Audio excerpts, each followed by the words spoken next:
రాష్ట్రంలో మరి కాంగ్రెస్ పార్టీ అధికారంలోకి వచ్చిన తర్వాత రాష్ట్రంలో అన్ని వర్గాల ప్రజలను మోసం చేస్తూ అన్ని వర్గాల ప్రజలని మరి ఇబ్బంది పెడుతూ వస్తున్నటువంటి తరుణం.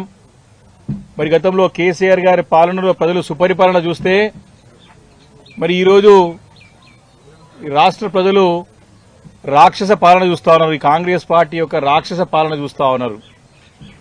మరి కేసీఆర్ గారి హయాంలో రాష్ట్రమంతా కూడా సస్యశ్యామలంగా అన్ని వర్గాల ప్రజలు, రైతాంగం కానివ్వండి, యువత కానివ్వండి, మహిళలు కానివ్వండి, సంబంధ వర్గాలు కానివ్వండి, అన్ని వర్గాల ప్రజలు సంతోషంగా ఉంటే ఈరోజు పరిస్థితి మరి దిగజారిపోయి ప్రజలు నరకయాతన పడుతున్నటువంటి సందర్భం.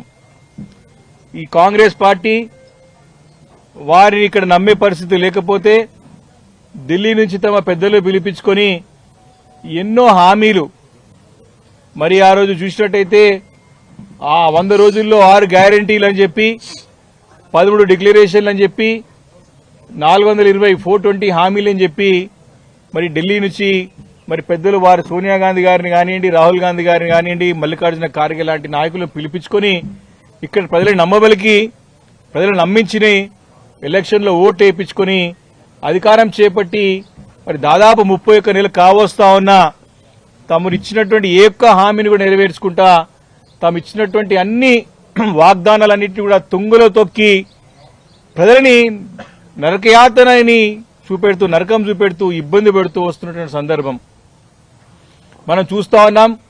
రాష్ట్రంలో రైతాంగం అంతా కూడా మరి ఏ రకంగా కొట్టుమిట్టాడుతూ ఉన్నారో చూస్తా ఉన్నాం. ఏ రకంగా సరైనటువంటి వ్యవసాయానికి నీళ్లు లేక, సరఫరా చేయలేక ప్రభుత్వం ఇంత ఘోరంగా విఫలమైందో చూస్తా ఉన్నాం. వాళ్లే కాదు, మరి ఇటు చూసినట్టయితే ఉద్యోగస్తులు, అదేవిధంగా బడుగు బలహీన వర్గాల ప్రజలు, అట్లా అన్ని వర్గాల ప్రజలను మోసం చేస్తూ వస్తా ఉన్నది. మరి తాము ఇచ్చినటువంటి 13 డిక్లరేషన్లలో మరి మనందరికి తెలుసు, మరి రైతు డిక్లరేషన్ ఇచ్చినారు, మహిళా డిక్లరేషన్ ఇచ్చారు, SC ST BC minority declaration ఇచ్చినారు, యువత డిక్లరేషన్ ఇచ్చినారు. ఇలా 13 దగ్గర డిక్లరేషన్స్ ఇచ్చి ఏ ఒక్క డిక్లరేషన్ కూడా కట్టుబడి లేరు. 100 రోజుల్లో 6 గ్యారంటీలు గాలికి వదిలేసినారు.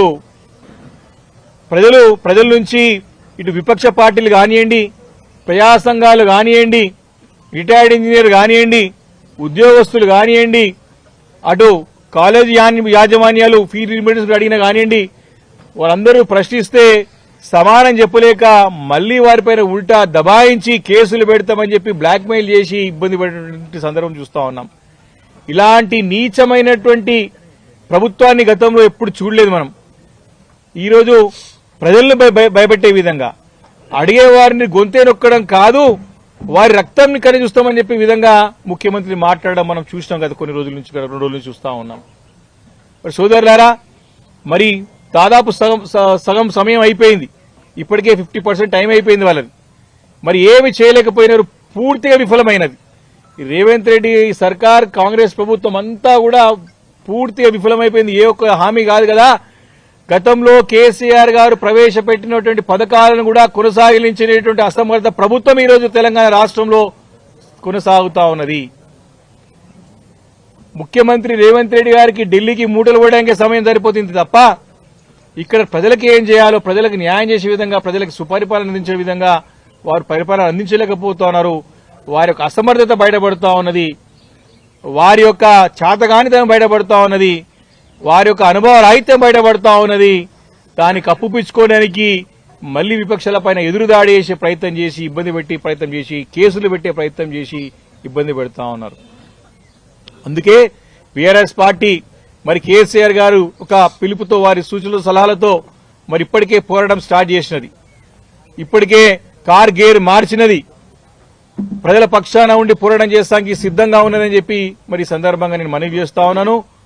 మరి మొన్న రైతు డిక్లరేషన్ పేరు మీద వరంగల్లో ప్రశ్నిస్తే ఏ ఒక్కదాని కూడా సమానం లేదు ఇప్పటివరకు ప్రభుత్వం నుండి కూడా. మరి ఇప్పుడు యువత డిక్లరేషన్ పేరు మీద హైదరాబాద్ లో మరి ప్రియాంక గాంధీ గారిని పిలిపించి యువతని మొత్తం నమ్మబలకడానికి ఆ రోజు చేసిన ప్రయత్నం మనం చూశాం. ఏమన్నారు, కాంగ్రెస్ పార్టీ అధికారంలోకి వచ్చిన సంవత్సరం లోపల 2 లక్షల ఉద్యోగాలు ఇస్తామని చెప్పినారు. దాదాపు 3 సంవత్సరాలు కావస్తా ఉన్నది. 2 లక్షలు కాదు కదా, ఒక 30-40 వేల ఉద్యోగాలు కూడా ఇవ్వలేకపోయినారు. అదేవిధంగా నిరుద్యోగులకు నిరుద్యోగ భృతి ఇస్తామని చెప్పినారు, దానికి గాలి గుర్తులేసినారు. అదేవిధంగా ఉద్యమంలో పాల్గొన్నటువంటి ఉద్యమంలో అమరులైనటువంటి వారికి 250 గజాల స్థలం ఇస్తామని చెప్పినారు. ఉద్యమంలో పాల్గొని కేసు అయిన వారు కూడా పెన్షన్ ఇస్తామని చెప్పినారు, వారికి జాగాలు ఇస్తామని చెప్పినారు, వారిని నమ్మబలికినారు, వారిని మోసం చేసే ప్రయత్నం చేసినారు. దాని కూడా సమానం చెప్పాలా. మరి ఈరోజు అదే కాకుండా నిరుద్యోగ భృతి ఎవరైతే నిరుద్యోగులు 4,000 రూపాయలు నెలకి ఇస్తామని చెప్పినారు. దాంతో పాటు మరి 10 లక్షల రూపాయలు వడ్డీ లేని రుణం ఎవరైతే నిరుద్యోగులున్నారో వారికి ఇస్తారకి నిరుద్యోగ అంటే ఎవరైతే నిరుద్యోగులున్నారో వడ్డీ లేని రుణం ఇస్తాం, వారికి లోన్స్ ఇచ్చి వారిని ప్రోత్సహిస్తామని చెప్పినారు. రాజీవ్ యువ వికాసం అని ప్రకటించినారు. ప్రకటించి 2 సంవత్సరాలు కావస్తా ఉన్నది. ఇప్పటికి ఎక్కడ కూడా గ్రౌండ్ అయిన పరిస్థితి లేదు. మహిళల యువతలకి పిల్లలకి చదువుకున్న పిల్లలకు 18 సంవత్సరాలు దాటితే స్కూటీలు ఇస్తామని చెప్పినారు. దాని గురించి చర్చ లేదు. ఈ రకంగా అదే కాదు, ఫీ రీయింబర్స్మెంట్ కింద అందరూ కూడా మేము ఫీ రాగా అందరు కూడా ఫుల్ పేమెంట్ చేసేస్తాం, అర్హులైన ప్రతి ఒక్కరు ఫీ రీయింబర్స్మెంట్ చెల్లిస్తామని చెప్పినారు. ఈ రోజు ఫ్రీ రీయింబర్స్మెంట్ చెల్లించక విద్యార్థులంతా కూడా రోడ్లపైన ప్రమాదం ఏర్పడ్డది. ఆ ఒక్క ఎప్పుడైతే ఈ స్కీమ్ తీసుకొచ్చినటువంటి కాంగ్రెస్ ప్రభుత్వం గతంలో తీసుకొచ్చింది, కేసీఆర్ గారు చక్కగా కొనసాగిస్తే ఈ రేవంత్ రెడ్డి సర్కార్ దానికి తూట్లు పొడిచే విధంగా దాన్ని ఆపివేసే విధంగా మరి అడుగులు వేస్తున్న సంగతి సందర్భంగా నేను చేస్తా ఉన్నాను. విద్యా భరోసా కార్డు ఇస్తామని చెప్పినారు, 5 లక్షల రూపాయలు విలువైనటువంటి విద్యా భరోసా కార్డు ఇస్తామని చెప్పినారు. ఇలా అనేక రకాలుగా హామీలు ఇచ్చి నమ్మవలికి ఆ రోజు మోసం చేసి అటు యువతను, మహిళలను, రైతాంగాన్ని, ఎస్సీ ఎస్టీ బీసీ మైనారిటీలని అన్ని వర్గాల ప్రజలను మోసం చేసి అధికారంలోకి వచ్చినటువంటి ఈ యొక్క కాంగ్రెస్ పార్టీ ఈరోజు సమానం చెప్పలేక ఎదురుదాడి లేచి బీఆర్ఎస్ పార్టీ నాయకులపైన బురదేలే ప్రయత్నం చేస్తూ కేసులు పెడుతూ బ్లాక్మెయిల్ రాజకీయాలకు పాటుపడుతూ ఉన్నది. మీరు ఎన్ని కేసులు పెట్టినా, ఎన్ని ఇబ్బందులు పెట్టినా బీఆర్ఎస్ పార్టీ ఊరికే ప్రసక్తి లేదు. తెలంగాణ ఉద్యమం చేసి 13 సంవత్సరాలు తెలంగాణ తెచ్చిన నాయకుడు కేసీఆర్ గారు గులాబీ జెండా మరి మీరు ఆపే శక్తి మీ దగ్గర లేదని చెప్పేసి సందర్భంగా నేను కాంగ్రెస్ పార్టీని హెచ్చరిస్తా ఉన్నాను. కాబట్టి ఏదైతే మీరు గతంలో ఈ యొక్క యూత్ డిక్లరేషన్ సంబంధించినటువంటి స్టేడియం ఉందో సరూర్ నగర్ లో, అదే స్టేడియంలో ఈ నెల 18వ తారీఖున మరి అదే సరూర్ నగర్ లో యువ సంగ్రామ సభ ఏర్పాటు చేయబోతా ఉన్నాం. మరి ఆ యువ సంగ్రామ సభ వేదికగా తప్పకుండా ఈ ప్రభుత్వం మెడలు ఉంచుతాం. మీరిచ్చిన హామీలను నిలదీస్తాం. ఆ రోజు నుంటే ఉద్యమం పోరాటం స్టార్ట్ అవుతుంది. మీకు నిద్ర ఓనియం, మీ గల్లలు బట్టైనా సరే మీరు ఇచ్చిన హామీలు అమలయ్యే వరకు కూడా బీఆర్ఎస్ పార్టీ పోరాటం చేస్తుందని చెప్పేసి సందర్భంగా హెచ్చరిస్తా ఉన్నాను. కాబట్టి ఈ యొక్క సమావేశం 18వ తారీఖు జరగబోయేటువంటి యువ సంగ్రామ సభ ఏదైతే మీరు యువతకి ఇచ్చిన డిక్లరేషన్ లో నిరుద్యోగ యువతకి మోసం చేసి ఇచ్చిన హామీలు ఏవైతున్నాయో వాటన్నింటినీ కూడా గుర్తు చేస్తూ మరి ఆ సభ ఏర్పాటు చేయడం జరుగుతోంది. మరి ఆ కార్యక్రమం అంతా కూడా బీఆర్ఎస్ పార్టీ రాష్ట్ర యువజన విభాగం అధ్యక్షులు ఉన్నటువంటి షమీపూర్ రాజు గారి ఆధ్వర్యంలో జరుగుతూ ఉంది. కాబట్టి పెద్ద ఎత్తున రాష్ట్ర వ్యాప్తంగా ఉన్నటువంటి యువత మొత్తం కదిలి రావాలి. మరి కేటీఆర్ గారి యొక్క సందేశాన్ని తీసుకుని తప్పకుండా అందరూ నడుం బిగించి ఉద్యమ బాటలో నడిచి ఈ పోరాటం చేసి ఈ రేవంత్ రెడ్డి సర్కారుని మెడలు వంచి ఇచ్చిన హామీలు నెరవేర్చ కూడా పోరాటం చేయడానికి సంసిద్ధులు కావాలని చెప్పేసి కూడా నేను సందర్భంగా మనవి చేసుకుంటూ, మరి ఎట్టి పరిస్థితుల్లో ఇప్పటికే తేలిపోయింది ఇది విఫల ప్రభుత్వం, రేవంత్ రెడ్డి సంపూర్ణంగా విఫలమైపోయినాడని చెప్పి.